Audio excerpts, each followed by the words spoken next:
Hello દર્શક મિત્રો, સ્વાગત છે તમારું આજના એક નવા વિડીયોમાં. મિત્રો, આજે આપણે વાત કરીશું કબડ્ડી વર્લ્ડ કપ વિશે, જે આવનારી વન ડે એક્ઝામમાં ખૂબ જ મહત્વનો રહેશે. મિત્રો, કબડ્ડી વર્લ્ડ કપ 2025માં વેસ્ટ મિડલેન્ડ્સ, ઇંગ્લેન્ડમાં 17 થી 23 માર્ચ વચ્ચે યોજાયો હતો. ભારતીય પુરુષ અને મહિલા બંને ટીમોએ આ ખિતાબ જીત્યો હતો. આ પ્રથમ વખત છે કે જ્યારે કબડ્ડી વર્લ્ડ કપ એશિયાની બહાર યોજાયો છે. જે મેન્સ ફાઇનલ ભારતીય મેન્સ ટીમે ફાઇનલમાં ઇંગ્લેન્ડને 44-41થી હરાવ્યું અને મહિલા ફાઇનલમાં ઇંગ્લેન્ડને 57-34થી હરાવ્યું. વર્લ્ડ કબડ્ડી દ્વારા આયોજિત આ કબડ્ડી બીજો વર્લ્ડ કપ છે. મેન્સ કબડ્ડી વર્લ્ડ કપ 2025 માટે ભારતીય ટીમના કેપ્ટન મંથીરામ અરુમુગમ અને મહિલા કેપ્ટન શિલ્પા હતા. પુરુષોની સ્પર્ધામાં 9 ટીમો હતી, જેમાં ગ્રુપ એમાં હંગેરી, ઇંગ્લેન્ડ, પોલેન્ડ અને યુએસએ હતી અને ગ્રુપ બીમાં ભારત, ઇટલી, સ્કોટલેન્ડ, વેલ્સ અને હોંગકોંગ હતી. મહિલા સ્પર્ધામાં 6 ટીમોએ ભાગ લીધો હતો, જેમાં ગ્રુપ ડીમાં ભારત, વેલ્સ અને પોલેન્ડ હતી. ગ્રુપ ઈમાં હોંગકોંગ, હંગેરી અને ઇંગ્લેન્ડ હતી. મિત્રો, આ tournament international kabaddi federation IKF દ્વારા આયોજિત કબડ્ડી વર્લ્ડ કપથી અલગ છે, જે અત્યાર સુધી માત્ર ભારતમાં જ યોજાય છે. વર્લ્ડ કબડ્ડી દ્વારા આયોજિત પહેલી કબડ્ડી વર્લ્ડ કપ 2019માં સ્થળ મલેશિયામાં યોજાઈ હતી, જે પ્રથમ આવૃત્તિ હતી, જેમાં ભારત મહિલા અને પુરુષોથી વિજેતા હતું. કબડ્ડી એ દક્ષિણ એશિયામાં એક લોકપ્રિય રમત છે, જેનો ઉદ્ભવ સૌપ્રથમ પ્રાચીન ભારતમાં થયો હતો. તે દેશભરમાં રમાય છે અને પંજાબ, તમિલનાડુ, બિહાર, તેલંગાણા અને મહારાષ્ટ્રમાં આધિકારિક રમત છે. કબડ્ડીના મેદાનનું માપ 13 બાય 10 મીટરનું લંબચોરસ છે, જે મધ્ય રેખા દ્વારા બે ભાગમાં વહેંચાયેલું છે. કબડ્ડી રમતમાં દરેક ટીમમાં 7 ખેલાડીઓ અને 5 ખેલાડીઓ અવેજી તરીકે હોય છે. આ રમત કુલ 40 મિનિટની હોય છે, જેને 20-20 મિનિટના બે ભાગમાં વહેંચવામાં આવે છે અને 5 મિનિટનો બ્રેક આપવામાં આવે છે. દરેક ટીમના બદલામાં તેના ખેલાડીઓને એકની વિરુદ્ધની ટીમમાં મોકલવાની તક મળે છે. તે ખેલાડીને રેડર કહેવામાં આવે છે અને વિરોધી ટીમના ખેલાડીને ડિફેન્ડર કહેવામાં આવે છે. રેડરનો ઉદ્દેશ્ય વિરોધી ટીમના કોર્ટમાં જઈને પોઈન્ટ મેળવવાનો છે, જ્યારે ડિફેન્ડરનો ઉદ્દેશ્ય રેડરને પકડવાનો છે. કબડ્ડીમાં લોબી અથવા બોલ લાઇન એ કોર્ટનો વિસ્તાર છે, જે ફક્ત ત્યારે જ સક્રિય હોય છે જ્યારે રેડર અને ડિફેન્ડર વચ્ચે સંપર્ક હોય, અન્યથા તે બંને માટે સીમાની બહાર હોય છે. કબડ્ડીની ભારતમાં 4 શૈલીમાં રમાય છે, જેમાં અમર, સંજીવની, હુતુતુ અને ગામીન. ઇન્ટરનેશનલ કબડ્ડી ફેડરેશન એ કબડ્ડી રમતનું આંતરરાષ્ટ્રીય સંચાલક મંડળ છે, જેની સ્થાપના 2004માં થઈ હતી. તેમના સ્થાપક આશિષ પચૌરી ભારતના છે, જેઓ પ્રથમ પ્રમુખ પણ હતા. તેનું મુખ્ય મથક જયપુર, રાજસ્થાનમાં આવેલું છે. તેના 31 સભ્યો છે. તેમના અધ્યક્ષ વિનોદ કુમાર તિવારી છે. મિત્રો, હવે પ્રશ્ન જોઈએ તો કબડ્ડી વર્લ્ડ કપ 2025માં પુરુષ અને મહિલા વર્ગનું ખિતાબ કોણે જીત્યું? તો મિત્રો, જવાબમાં આવશે ભારત. ભારતીય પુરુષ અને મહિલા બંને ટીમોએ ફાઇનલમાં ઇંગ્લેન્ડને હરાવીને કબડ્ડી વર્લ્ડ કપ 2025નો ખિતાબ જીત્યો હતો. જ્યાં પુરુષોની ફાઇનલમાં 44-41થી ઇંગ્લેન્ડને હરાવ્યું અને મહિલા ફાઇનલમાં 57-34થી ઇંગ્લેન્ડને હરાવ્યું હતું.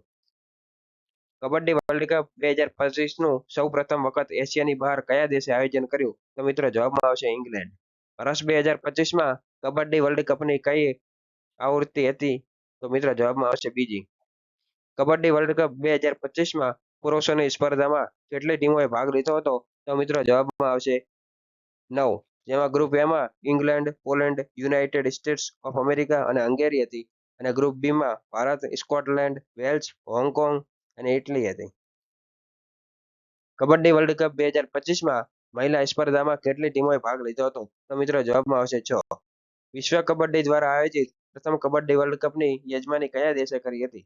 તો મિત્રો, જવાબમાં આવશે મલેશિયા, જે 2019માં રમાણી હતી. તે પ્રથમ આવૃત્તિ હતી. કબડ્ડી મેચનો સમયગાળો કેટલા મિનિટનો હોય છે? તો મિત્રો, 40 મિનિટનો હોય છે, જે 20-20 મિનિટના બે હાફ હોય છે અને 5 મિનિટનો બ્રેક આપવામાં આવે છે. કબડ્ડીની રમતમાં દરેક ટીમમાં કેટલા ખેલાડીઓ હોય છે? મિત્રો, 7 ખેલાડીઓ હોય છે. કબડ્ડી મેચ દરમિયાન અવેજીની મહત્તમ સંખ્યા કેટલી હોય છે? તો મિત્રો, જવાબમાં આવશે 5. કબડ્ડી વિશ્વકપ કયા દેશે સૌથી વધુ વખત જીતેલો છે? તો મિત્રો, જવાબમાં આવશે ભારત. ભારતે સૌથી વધુ વખત કબડ્ડી વર્લ્ડ કપ જીત્યો છે, જે 2004, 2007 અને 2016માં આ ખિતાબ જીતેલો છે. પ્રથમ વર્લ્ડ કબડ્ડી કપ 2004માં યોજાયો હતો. ઇન્ટરનેશનલ કબડ્ડી ફેડરેશન દ્વારા તેનું આયોજન થાય છે. મહિલા કબડ્ડી વર્લ્ડ કપ ફક્ત એક જ વાર 2012માં યોજાયો હતો, જે મહિલાઓ જીતી હતી. કબડ્ડી રમતમાં મેદાનની બાજુઓ પર ચિહ્નિત થયેલ લોબીની પહોળાઈ કેટલી હોય છે? તો મિત્રો જવાબમાં આવશે 1 મીટર. નીચેનામાંથી કઈ લીટી કબડ્ડી સાથે સંબંધિત નથી? તો મિત્રો જવાબમાં આવશે આક્રમણ રેખા. ઓપ્શનમાં આપો તો કે બોલ લાઇન તે મધ્ય રેખાથી 3.75 મીટરના અંતરે દોરવામાં આવે છે. પછી બોનસ લાઇન સમાપ્તિ રેખાથી 1.75 મીટર હોય છે અને બોલ રેખાથી 1 મીટર આગળ દોરવામાં આવે છે. જ્યારે રેડર બોનસ લઈને ઓળંગે છે અને વિરોધી ટીમના પ્રદેશમાં જાય છે, ત્યાં 6 અથવા વધુ ડિફેન્ડર હોય છે, ત્યારે તેને બોનસ પોઈન્ટ મળે છે. ત્રીજું ઓપ્શન હતું કે અંતિમ રેખા. અંતિમ રેખાની કોર્ટની પહોળાઈ પર દોરેલી રેખા છે, જે રમતના ક્ષેત્રમાં અંતને ચિહ્નિત કરે છે. ખેલાડીઓ રમત દરમિયાન અંતિમ રેખાને પાર કરી શકતા નથી. કબડ્ડીને પ્રથમ વખત કઈ સ્પર્ધામાં આંતરરાષ્ટ્રીય સ્તરે ઓળખ મળી? તો મિત્રો જવાબમાં આવશે બર્લિન ઓલિમ્પિક 1936માં. કબડ્ડીની રમતમાં મેદાનનું પ્રમાણ કદ શું હોય છે? તો મિત્રો જવાબમાં આવશે 13 × 10 મીટર હોય છે. 2025ના કબડ્ડી વર્લ્ડ કપ માટે ભારતીય પુરુષ કબડ્ડી ટીમનો કેપ્ટન કોણ હતો? તો મિત્રો જવાબમાં આવશે મંથુરામ અરુમુગમ અને મહિલા ટીમની કેપ્ટન શિલ્પા હતા. કબડ્ડીની કઈ શૈલીને સત્તાવાર રીતે માન્યતા આપવામાં આવી છે? તો મિત્રો જવાબમાં આવશે સંજીવની. ભારતમાં કબડ્ડીની 4 શૈલીઓ રમાય છે, જેમાં અમર, સંજીવની, હુતુતુ અને ગામીન. તેમાં સંજીવની ભારત અને વિશ્વમાં સૌથી વધુ રમાતી કબડ્ડી શૈલી છે. તે સામાન્ય રીતે આંતરરાષ્ટ્રીય મેચોમાં વપરાય છે. બીજા જવાબમાં આવશે અમર. સામાન્ય રીતે Punjab, Haryana, United States of America, Canada અને વિશ્વના અન્ય ભાગોમાં મોટે ભાગે પંજાબી ખેલાડીઓ દ્વારા રમવામાં આવે છે.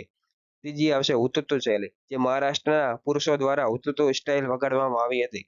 ગામીની શૈલી, જે દરેક પક્ષમાં 7 ખેલાડીઓ સાથે રમે છે અને જ્યાં સુધી તેની ટીમના તમામ સભ્યો બહાર ન થાય ત્યાં સુધી એક ખેલાડી બહાર રહે છે. કબડ્ડીમાં જ્યારે રેડર ડિફેન્ડરના શરીરના કોઈપણ ભાગને અથવા તેમના કપડાના કોઈપણ ભાગને સ્પર્શ કરે છે, ત્યારે તેને શું કહેવાય છે? તો મિત્રો જવાબમાં આવશે ટચ અથવા ટેગ. ભારતમાં પુરુષોની વ્યવસાયિક કબડ્ડી લીગને પ્રો કબડ્ડી લીગ કહેવામાં આવે છે. પ્રો કબડ્ડી લીગની પ્રથમ મેચ 26 જુલાઈના રોજ યુમમ્બા અને જયપુર પિંક પેન્થર્સ વચ્ચે રમાઈ હતી. પ્રો કબડ્ડી લીગની પ્રથમ આવૃત્તિ 2014માં જયપુર પિંક પેન્થર્સ દ્વારા જીતવામાં આવી હતી. કબડ્ડી કયા દેશની રાષ્ટ્રીય રમત છે? તો મિત્રો જવાબમાં આવશે બાંગ્લાદેશ. મિત્રો, જો તમને આ વિડીયો પસંદ આવ્યો હોય તો લાઈક કરો, શેર કરો અને અમારી ચેનલને સબસ્ક્રાઇબ કરવાનું ભૂલતા નહીં. નવા વિડીયોઝ માટે બેલ આઇકન દબાવીને પુનઃ મળીશું નવા અને રસપ્રદ વિડીયો સાથે. ધન્યવાદ.